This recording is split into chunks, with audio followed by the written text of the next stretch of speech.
Hello, hello, hello, hello. Once again, welcome. Welcome back to an amazing read with me session on financial freedom. Here we go. We are talking about the Cash Flow Quadrant by Robert Kiyosaki. We're about to dive deep into chapter 2. There's going to be 3 parts to this chapter because it's all filled with really, really golden nuggets. And let's be real, when nuggets are there, you got to enjoy them, each one. So check out the 3 different parts to this amazing chapter. It's going to be phenomenal. If you haven't checked out the Billionaire Inner Circle, I highly encourage you to do so. It's going to be amazing because all these different chapters that we're reading on, it's really just a glimpse of what actually happens in the actual inner circle within a community of like-minded individuals from all over the world that are committed to their personal and financial freedom. So if you're into getting some personal and financial freedom in your life, I highly encourage you to check it out because it's hard to do it alone. At the end of the day, it's so hard to do it alone. But when you're surrounded by people that are, committed, go-getters, winning in their business, flourishing and communicating, now you're stepping into a different realm of opportunity, different realm of just positivity. And you deserve that. You deserve to be in a space where you feel creative, you feel empowered, you feel celebrated. And the way to do that is to join the right community, the right space, be part of something big. And that's what we're all about. We're here to empower the lives of 4 billion souls all over the world and empower you through personal and financial freedom. Okay. So without further ado, my name is Isabel. I'm one of the founders here at Billionaire. I'm incredibly proud of you for doing this, for joining in, taking the time to invest into yourself because you matter. You deserve it. And most importantly, you're your greatest asset. And this right here is everything. Okay. So I'm proud of you. Let's go for it. Chapter 2, shall we? Okay, grab your cup of tea, grab your cup of water, do what you got to do, run to the restroom right quick if you want to. We're about to get in. All right. Chapter 2, different quadrants, different people. Changing quadrants is often a change at the core of who you are. You can't teach an old dog new tricks, my highly educated dad always said. I had talked with him on several occasions, doing my best to explain the cash flow quadrant in an effort to give him some new financial direction. Nearing 60 years of age, he was realizing that many of his dreams weren't going to be fulfilled. His blacklisting seemed to go beyond the walls of government. He was now blacklisting himself. I tried it, but it didn't work, he said. My dad was referring to his attempts to be a successful S quadrant as a self-employed consultant and as a B, where he poured much of his life savings into a famous ice cream franchise that failed. Being bright, he conceptually understood the different technical skills required in each of the 4 quadrants. He knew he could learn them if he wanted to, but there was something else holding him back. One day over lunch, I talked to my rich dad about my educated dad. Your father and I aren't the same people at the core, my rich dad said to me. While we both have fears, doubts, beliefs, strengths, and weaknesses, we respond or handle those core similarities quite differently. Now, can you tell me the differences? I asked my rich dad. Not over one lunch, said rich dad. But how we respond to those differences is what caused us to remain in one quadrant or another. When your dad tried to cross over from the E quadrant to the B quadrant, intellectually, he could understand the process, but he couldn't handle it emotionally. When things didn't go smoothly and he began to lose money, he didn't know what to do to solve the problems. So he went back to the quadrant he felt most comfortable in. The E and sometimes S quadrant, I said, and then my rich dad was like, yes, that's where he went back to, the E and the S quadrant. When the fear of losing money and failing becomes too painful inside, a fear we both have, he chooses to seek security, and I choose to seek freedom. Ask yourself that. Put it in the chat. When the fear of losing money, what do you choose? Do you choose fear or do you choose freedom? Do you choose security or do you choose freedom? That is a core difference, I said, signaling the waiter for our check. Even though we're all human beings, said Rich Dad, when it comes to money and the emotions attached to money, we all respond differently. And it's how we respond to those emotions that often determines which quadrant we choose to generate our income from. Different quadrants for different people, I said. That's right, said Rich Dad as we stood and headed for the door. And if you're going to be successful in any quadrant, you need to have more than just technical skills. You also need to know the differences that cause people to seek different quadrants. Know that, and life will be much easier. We were shaking hands and saying goodbye as the valet brought my rich dad's car around. Oh, hey, one last thing, he said. Can my dad change? I asked him. And then he was like, yeah, sure. Anyone can change, but changing quadrants isn't like changing jobs or changing professions. Changing quadrants is often a change at the core of who you are, how you think, and how you look at the world. The change is easier for some people than for others, simply because some people welcome change and others fight it. And changing quadrants is most often a life-changing experience. It's a change as profound as the old story of the caterpillar becoming a butterfly.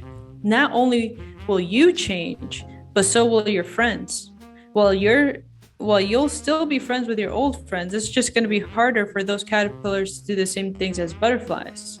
So the things that change are big. They're big changes, and not too many people choose to make them. The valet closed the door and my rich dad drove off. I was left thinking about those core differences. So what are they? What are the core differences?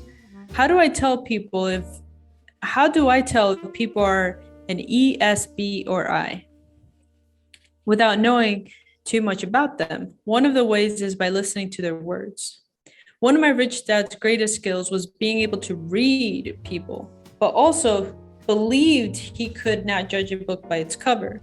Rich Dad, like Henry Ford, didn't have an excellent education, but both men knew how to hire and work with people who did. Rich Dad always explained to me that the ability to bring smart people together and work as a team was one of his primary skills. When I was 9, my rich dad began to teach me the skills necessary to be a successful B and I quadrant person. One of those skills was to get beyond the surface of a person and gaze into their core. Rich Dad used to say, hey, if I listen to a person's words, I begin to see and feel their souls.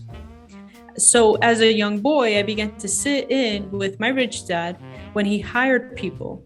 From these interviews, I learned to listen. Not so much for words, but for the core values that my rich dad said came from their souls. E quadrant words. A person who comes from the E, which is the employee quadrant, might say, I am looking for a safe, secure job with a good pay and excellent benefits. S quadrant words. A person who comes from self-employed quadrant would say, my rate is $75 an hour, or my normal commission rate is 6% of the total price, or I can't seem to find people who want to work and do the right job, or I've got more than 20 hours in this project. Those are some key things that an S quadrant would say, which is a self-employed quadrant person. A B quadrant person would say, I'm looking for a new president to run my company. An I quadrant would say, is my cash flow based on an internal rate of return or a net rate of return? Which one are you? Based on those 4 different ways of sharing which quadrant you are in, choose which quadrant you are currently in right now in your life. If something that I just said right now stood out to you, put it in the chat. Let me know whether you are an E, an S, a B, or an I. Then he goes into saying, words are tools. Once, my rich dad knew who the person he was interviewing was at the core. At least for that moment, he would know what they were really looking for, what he had to offer, and what words to use when speaking to them. Rich Dad always said, words are a powerful tool.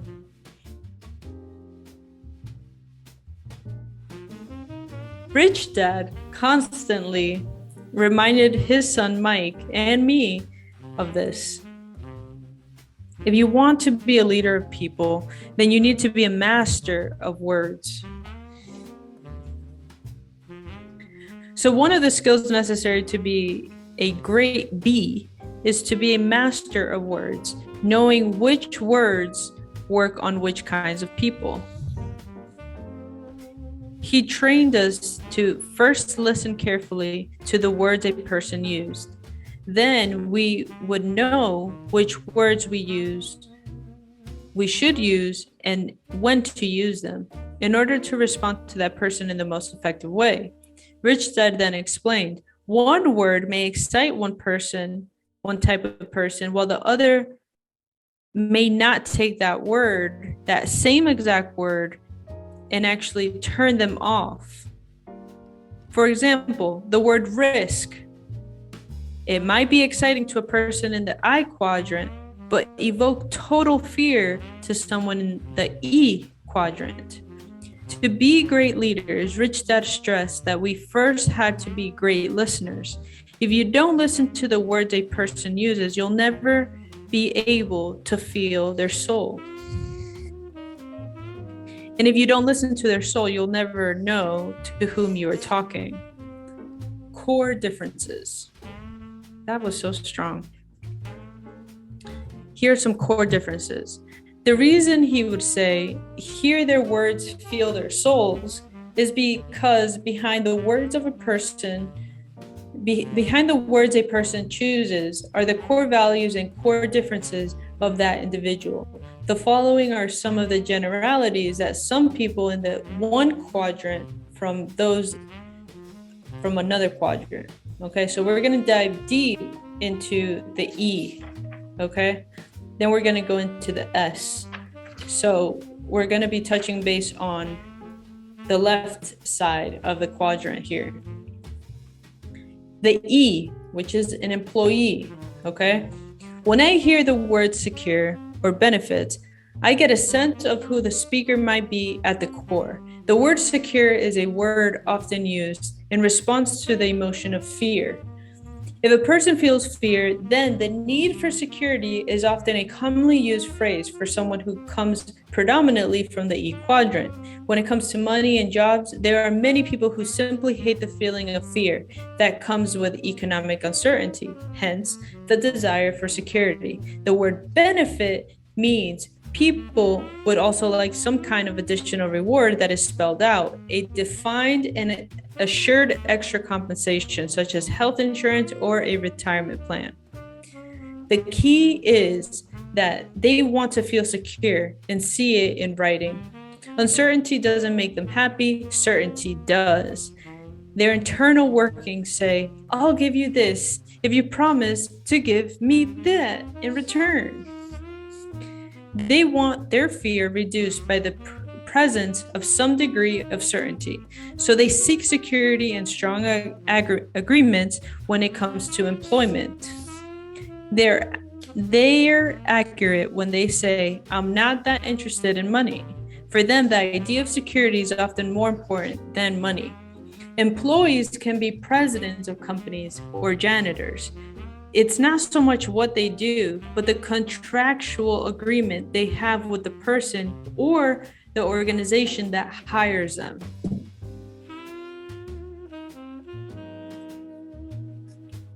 The S, which is self-employed. These are people who want to be their own boss or like to do their own thing. I call this group the do-it-yourselfers. Often, when it comes to the subject of money, a hardcore S doesn't like to have his or her income dependent on other people. In other words, if S's work hard, they expect to get paid for their work. S's don't like having the amount of money they earn dictated by someone else or by a group of people who might not work as hard as they do. If they work hard, they expect to be paid very well. Conversely, they also understand that if they don't work hard, then they don't deserve to be paid much. When it comes to money, they have fiercely independent souls. Indeed. Independent souls. Self-employed.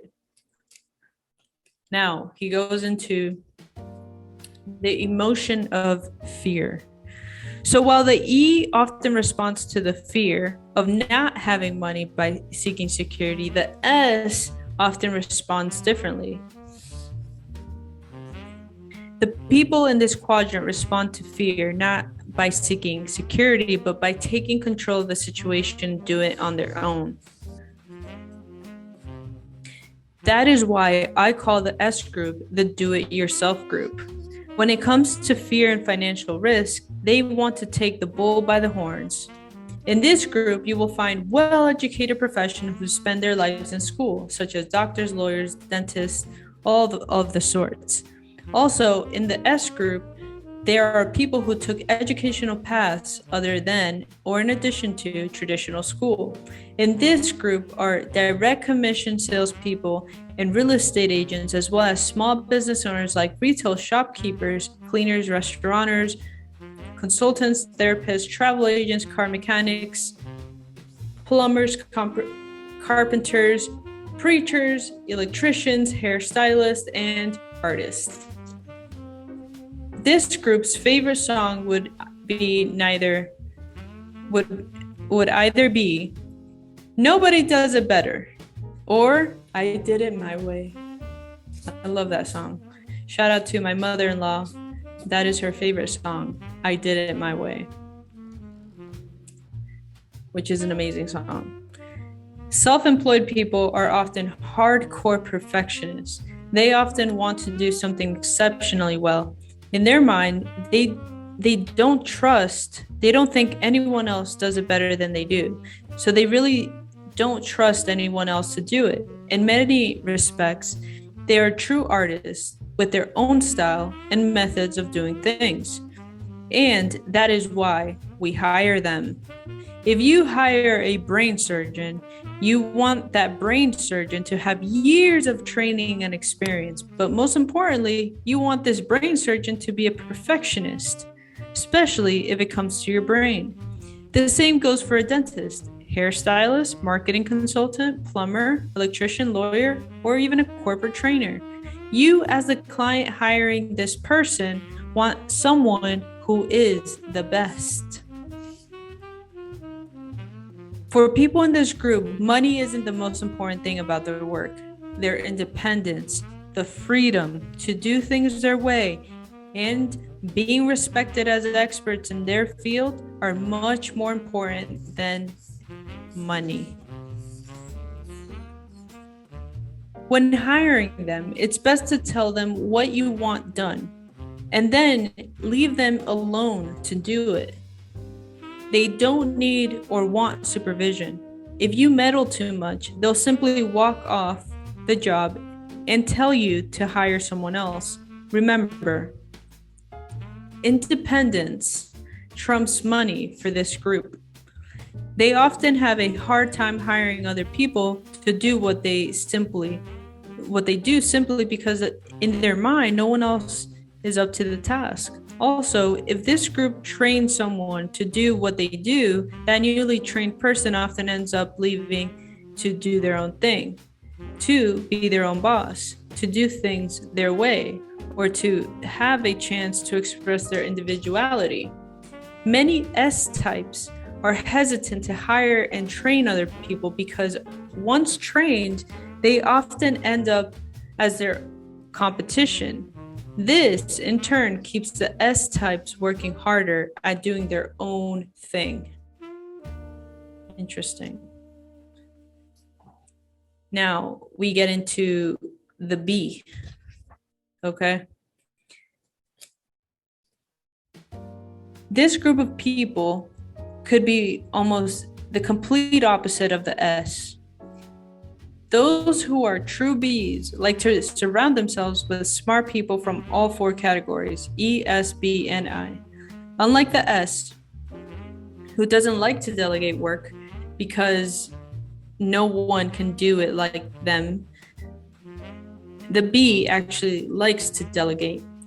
The true motto of a B is, why do it yourself when you can hire someone else to do it for you? And even better, Henry Ford fits this model. As one popular story goes, a group of so-called intellectuals came by to condemn Ford for being ignorant. They claim he really didn't know much. So Ford invited them into his office and challenged them to ask any question, and he would actually answer it. So this panel assembled around America's most powerful industrialists and began to ask him questions. Ford listened to their questions, and when they were through, he simply reached for several phones on his desk and called in some of his bright assistants and asked them to give the panel the answers they sought. He ended by informing the panel that he'd rather hire smart people who went to school to come up with the answers so he could leave his mind clear to do more important tasks like thinking. One of the quotes credited to Ford goes, "Thinking is the hardest work there is. That is why so few people engage in it." Woo! That's so strong. Go ahead, Ford. Leadership is bringing out the best in people. My rich dad's idol was Henry Ford. He had me read books about people like Ford and Johnny Rockefeller, the founder of Standard Oil. Rich Dad constantly encouraged Mike and me to learn the essence of leadership and the technical skills of business. In retrospect, I understand now that many people have not one or the other, but to be a successful B, you really do need to have both. I also now realize that both skills can be learned. There is a science as well as an art to business and leadership. For me, both are lifelong studies. When I was a boy, my rich dad gave me a children's book, Stone Soup, written in 1947 by Marcia Brown and still available today. He had me read this book to begin my training as a leader in business. Leadership my rich dad said, is the ability to bring out the best in people. So he trained his son and me in the technical skills necessary for becoming successful in business. Technical skills such as reading financial statements, marketing, sales, accounting, management, production, and negotiations were all things he taught us. Throughout each lesson, he stressed that we needed to learn to work with and lead those exact people that knew more than us.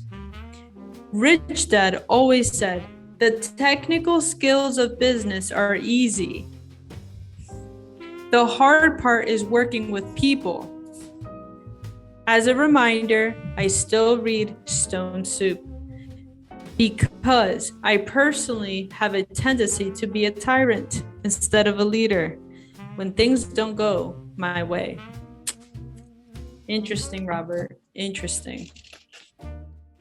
So we're going to get into the next part of this amazing chapter in the next video, but I really want to know, are you an E, an S, or a B?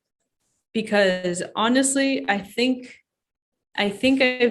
mean, this is kind of like those personality tests, and I truly believe that he's extremely accurate in a lot of these, but I feel like everyone has a progression in life.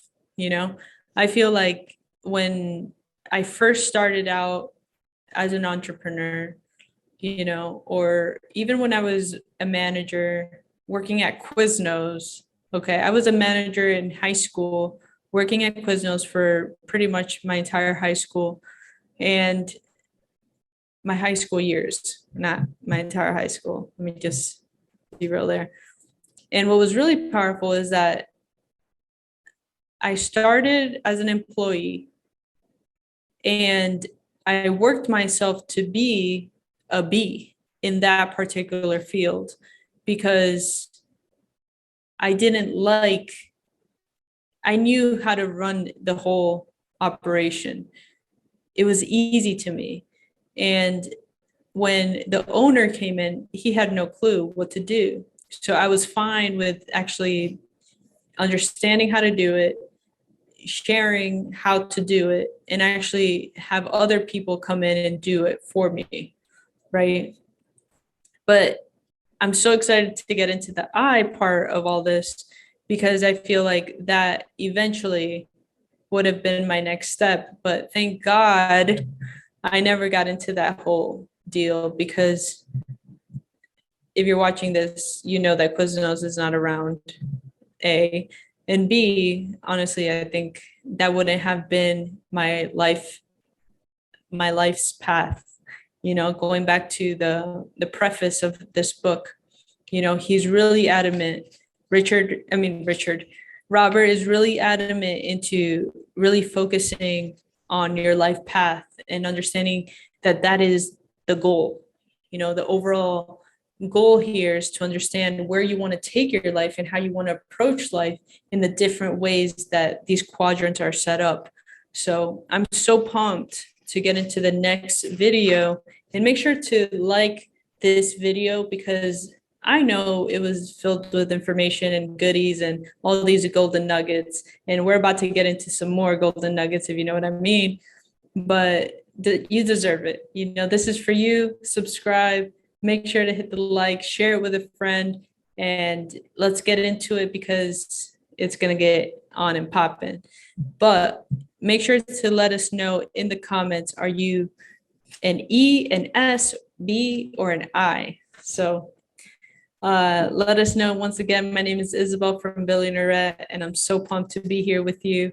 Let's get into the next video and talk to you soon. Ciao.